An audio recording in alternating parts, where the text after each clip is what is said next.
Hi everyone, you're listening to Screaming on the Inside. My name is Natalie and I will be your host today, and I'm joined here with Jane, who is working with VIA and has some exciting news about a new project that they are starting. So Jane, if you wanted to introduce yourself. Yes, hello Natalie. Thank you for inviting us on to talk about our project. So my name's Jane Simons and I'm Clinical Director for Service Delivery with VIA. Lovely.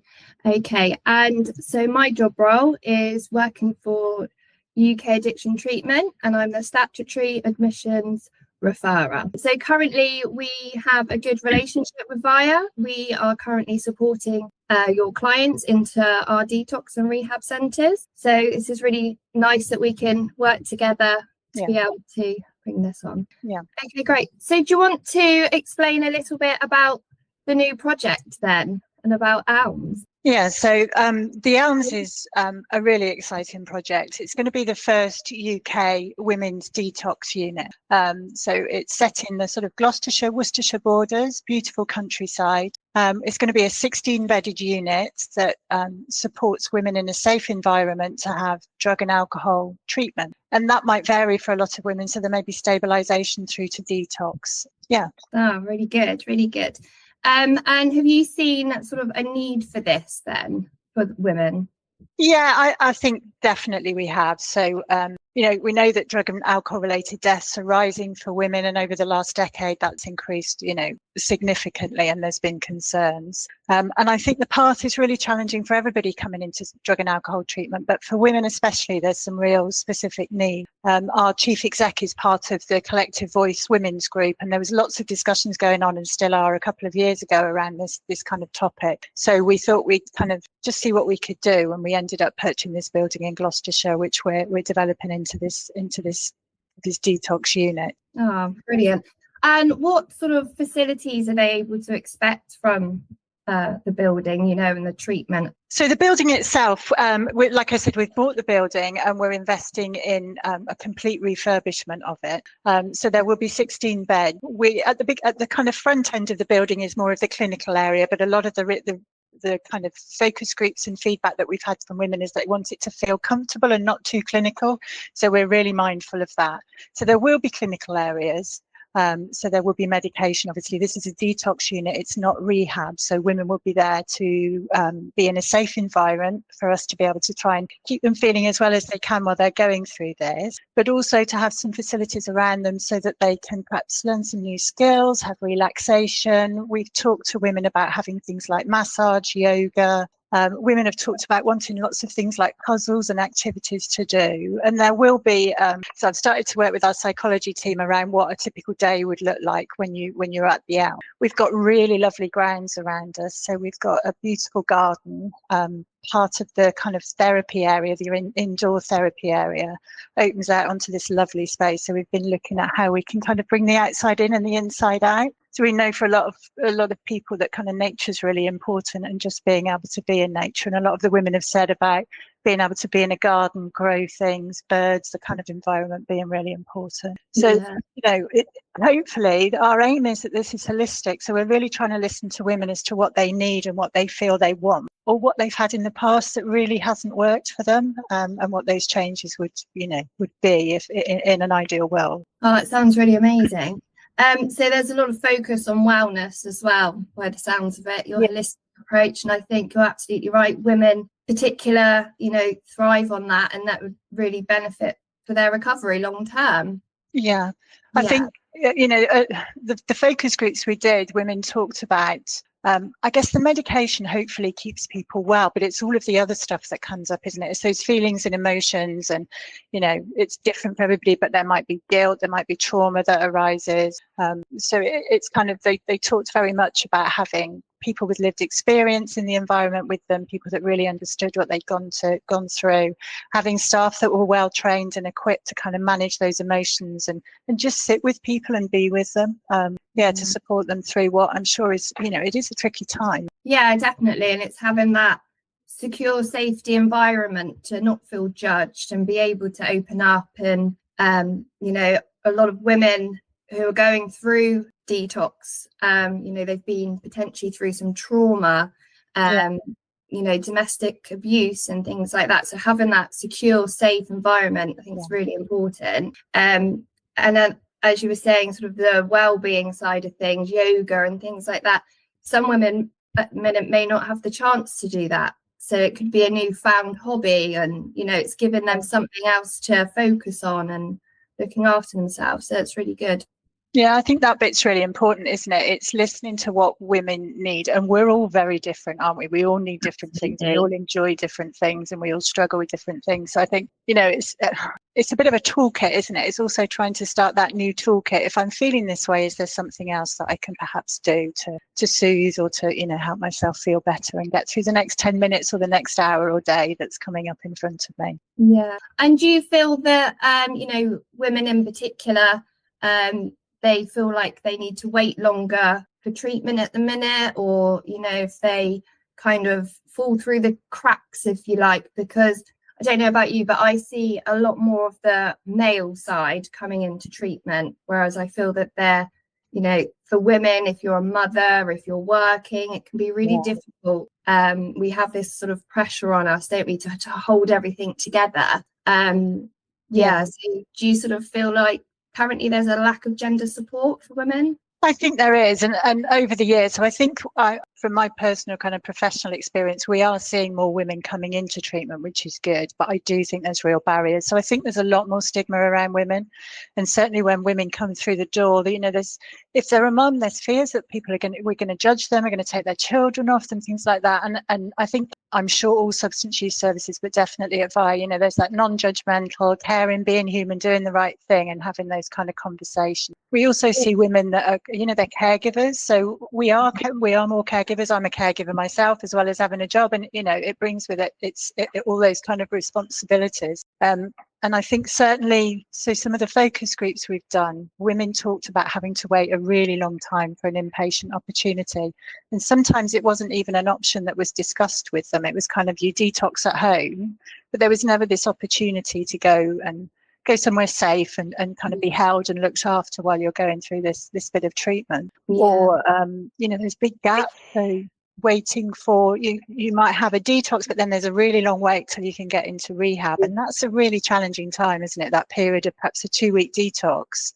And then having to wait one woman we spoke to had waited 3 months to then go into rehab. And all strength to her, she'd done it, she'd maintained her sobriety from alcohol at that time. But some real challenges for her. Yeah, like you say, it's difficult, isn't it, when some people go through the detox and then are expected to go home and hold that on their own without having that support there. So being able to then come into yourselves or having that extra support would be great. So what do you feel sort of happens to women who currently aren't getting the right support? Oh, I think, there's a real range of things that happen. For some women, they might just go off and do it themselves. I'll just look after and manage myself, or they might be fortunate and have family or friends around them, support them, through to, some of the women I've seen are street homeless. There's sexual exploitation, there's worsening of domestic abuse, children removed. We see women where 5, 6 children have been removed from them, and that's just not acceptable. And then they come through the door and we ask them a question about, do you have children? Yeah, they're a mum, and these children have gone. So it just kind of exacerbates all of the negative things that have happened to people. So I think, it's a kind of, there's a continuum, isn't there? Some people manage to sort out through to people ending in some really complex and potentially dangerous situations for themselves. And as we're seeing with the death rates, for some women, they die. So there was, again, some of the women that we've spoken to have talked about having friends, having peers that have died. And they said they felt that if kind of there was more opportunity to access these kinds of units and inpatient detox and support, that perhaps wouldn't have happened. So there was a real buzz of excitement around this. Is such a positive step to have a safe women-only space, which for some women is what they need. Not everybody, but for some they need to be in that gender-specific space. So it's really important. Yeah. And so why do you feel, you just mentioned gender-specific, so do you feel that there's a lot of women who are currently going through addiction, which is also in relation to domestic violence? I don't know about you, but I almost feel that women particularly almost have to get to that rock bottom place before asking and reaching out for help. Yeah, I think there's something about the whole life course for women, isn't it? And women we have different health experiences. So we go through all sorts of hormonal changes and all of that, those kind of experiences as we're maturing and growing and developing into young women, which bring with it its own challenges. And I think, it can feel difficult to sit in a mixed group and have those kinds of discussions. So I think to be able to sit with a group of people who have similar experiences or even the same experiences is a really powerful kind of part of recovery, and really important for all of us, isn't it? Just to be able to connect with people who perhaps had similar experiences. And we know that sometimes, our services can be busy and they can feel, I don't know, loud, and and there's lots of men and it's really full, and if you're not really person centered. No. So I think if you're coming into a space, and we have spoken to women who felt that some of the group spaces where there's men there may be a kind of a predatory element to it, so their safety is threatened there. We've spoken to women that when they exit buildings, they've perhaps been approached for sex work or for sex, and you're there for an hour to try and have some kind of therapeutic input into your recovery, and actually what's happening is perhaps some of the thoughts and experiences are just being reinforced, which I think must be a real challenge for people. So to have those safe spaces where they're needed, I think is really important. For some, that kind of gender mix, it works. So it is that holistic, patient-centered, person-centered approach that I think we need to follow. Oh, sounds brilliant. And so what will make the ELMS different from sort of current existing services? So like I said, it's the first female-only inpatient detox. So it will be staffed by women, run by women as much as we can. So we have to recognise that, I think if we're looking at consultant psychiatrist level and things like that, sometimes it can be a challenge to find gender people to come into those roles. So, but there will be chaperone opportunities. So we will be psychologically informed, and we talk about trauma within that, but not everybody that accesses our services has been traumatized. And I think we don't kind of, again, being person-centered, let's not clump everybody together. So it will be psychologically informed. So the environment, we're taking feedback from women around what they want, like I said, in the environment, so that it kind of feels like a safe, nurturing environment. The staff group will be women, as I said, as far as we possibly can. And I think what's important, we're working with our psychology team to kind of have that trauma-informed approach, which sometimes can have lip service, but it really is about the whole environment. And for me, it's about how staff interact with each other. It's about how staff interact with women. It's about us being curious about what that experience has been and giving people the opportunity to just kind of do what they need to do on a day-to-day basis. So we will have, we've kind of put together, I can talk you through it if you like, though, we've kind of put together a bit of a consideration for what a day at the ELMS might look like. That would be great. So I'm just going to bring it up because it's a while since we wrote this. These things take much longer than you hope they will with kind of buildings and stuff like that. Yeah. So a rough day at the ELMS. I think one of the things women said to us as well is, please don't enforce bedtimes. This is a really challenging time. And if we're not feeling well, we don't want to be told to go to bed at 10 o'clock and the door's shut. And you might then be in a bedroom feeling really isolated and lonely. So we're trying not to be too rigid, but equally women said to us, we need to be busy. We need there to be boundaries. So women were saying, things like the phone, people will hide behind a phone. So kind of have set times when the phone's there, because it's really important. We saw women that were early post-detox and women that were later post-detox, and the later post-detox, they all said to us, we could have hidden behind phones, we could have hidden and locked ourselves in our rooms, but what was important actually was that connection with other people and that kind of learning and growth from each other. So we took that on board, because the early piece post-detox, let us be in our rooms, let us have a phone. So it was really quite an interesting, contrast. And obviously we'll meet women where they're at. But we'll have breakfast, start the day. There'll be a circle. So it'll be talking. I think another thing that women talked about was some of their experiences had been that they didn't know what to expect. So firstly, before they went into the unit, they had no idea what the detox was going to be like. They hadn't seen pictures of it. They didn't know what people looked like. So I think to backtrack and start there is really important, that we hopefully can put out videos so that you can see the environment you're going into, so that it can feel familiar. I'll perhaps say hello, or whoever the staff members are that are working there, so that you've got a face and you're like, okay, I know, I can visualize what I'm going into, along with kind of it's nice to have that preparation, isn't it? I mean, I know just across all of our our facilities. You know, it's nice to have a visual, it's nice to hear a familiar voice. I'm sure you'll be completing assessments and things For prior sure. to them coming. So it's having that, you know, familiar feel, isn't it, to make them comfortable. For And sure. also I think that then that the more prepared they are, I don't know about you, but it's more successful for their recovery, because they feel welcomed and they feel prepared. Yeah, and that kind of knowing what to bring with you, you know, and if you haven't got anything, what will be there? So for some women that come into our services, they don't have anything. So it's things like, you know, it's just thinking what might be the basic needs when you come in. So that, you know, a day, obviously there's going to be meals. People talked very much when we've spoken in the focus groups around choice of food and healthy food and things like that, but also having like a toaster on hand, because there's a real, you know, we want to make toast because we're craving carbs and things like that. So it's those kind of little things, isn't it, that can make a difference to you feeling like you can stay and go through this, or actually I need to go because these little things are building up and are a real challenge. So there will be workshops. We're going to do journaling stuff for women who are able to write, or we'll support them in other ways. So something else women talked about is having a journal or somewhere where they could write things that the worker that they're attached to at the unit would read through the night. So sometimes women don't want to say things, but they want to enable people to understand what they're feeling. So that felt really important, and that was a theme that came through quite a lot, actually. So there'll be, you know, the kind of house circles so that we can talk about what the day is going to be like, and then debriefing at the end of the day, kind of, you know, talk about any of the challenges that have been there and celebrate the good stuff. And then there will be some lower level workshops. So I think another thing that women said in detox is we can't get into that real kind of into the heavier work, as they described it. That needs to be rehab. In the early days, it needs to be gentler stuff about, you know, sleep and just those kind of day-to-day things and how people manage emotions and stuff on a day-to-day basis. And then, you know, the kind of activities that we talked about, so everything from yoga, mindfulness, through to puzzles and art and all sorts of other things. So I guess that's the kind of the day that we're thinking about. And then we have got this allotment space, which we're really excited about, in the garden and stuff, which feels really important. Yeah, absolutely, definitely.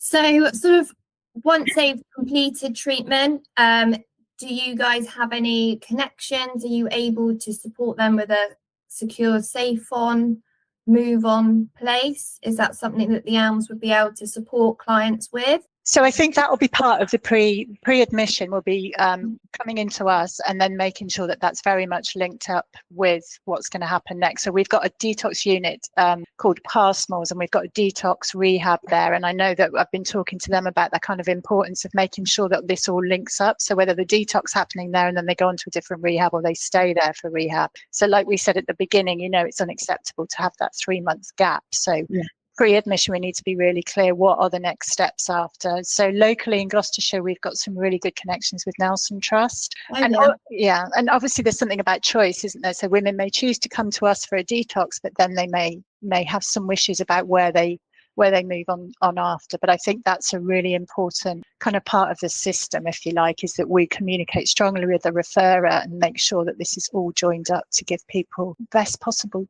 opportunity, I guess, for success. Yeah, definitely. And I just wanted to touch, I know earlier on we mentioned being a mother and children being involved. What sort of support, if somebody, for example, comes in and they have got children, are they able to access visits, or how does that stand?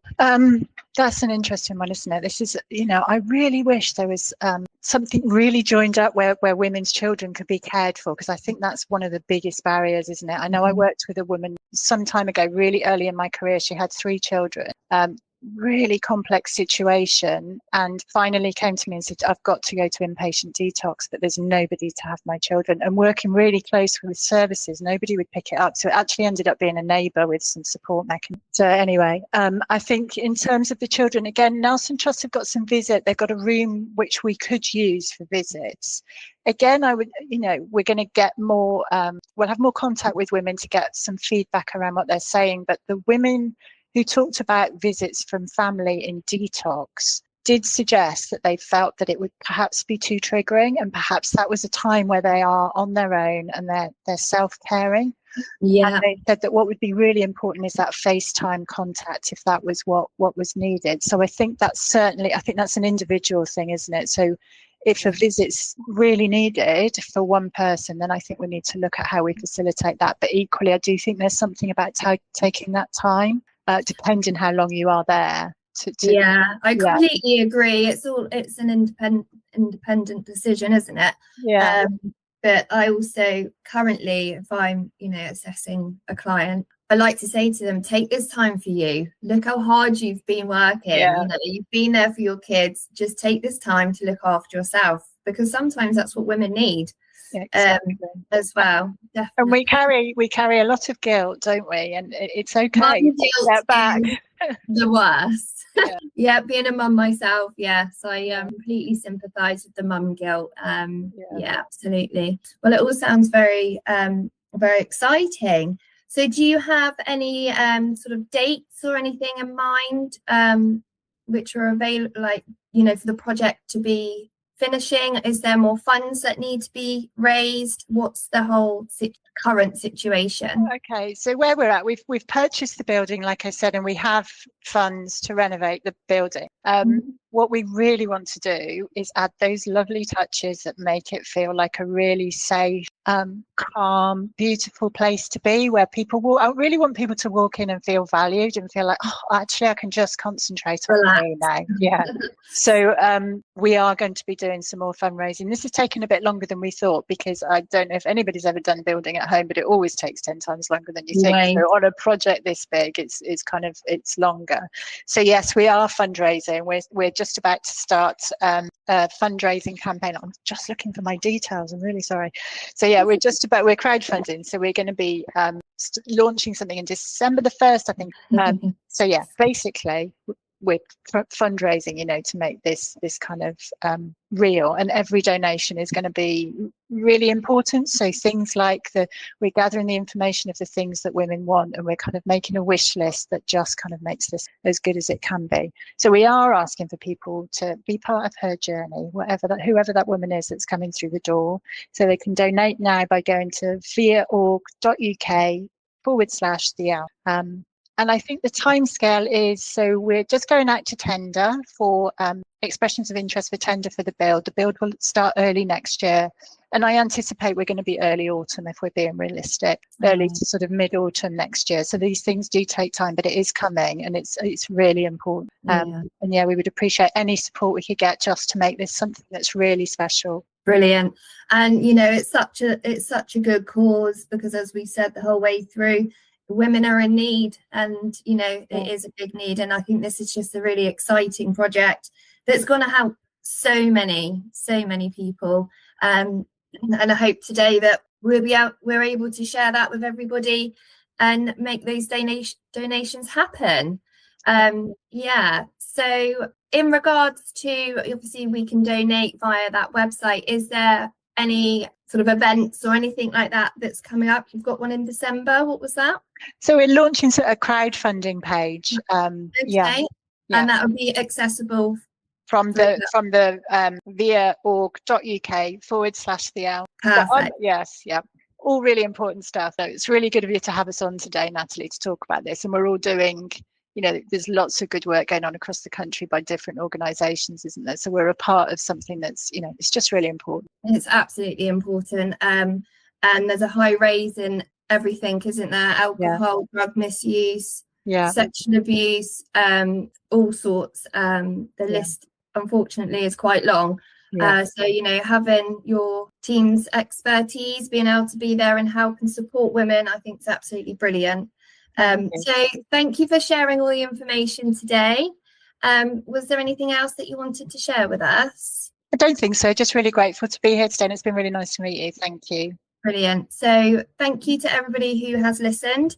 Please do donate for this brilliant cause, and we look forward to keeping an eye on the process. Thank you. Thank you.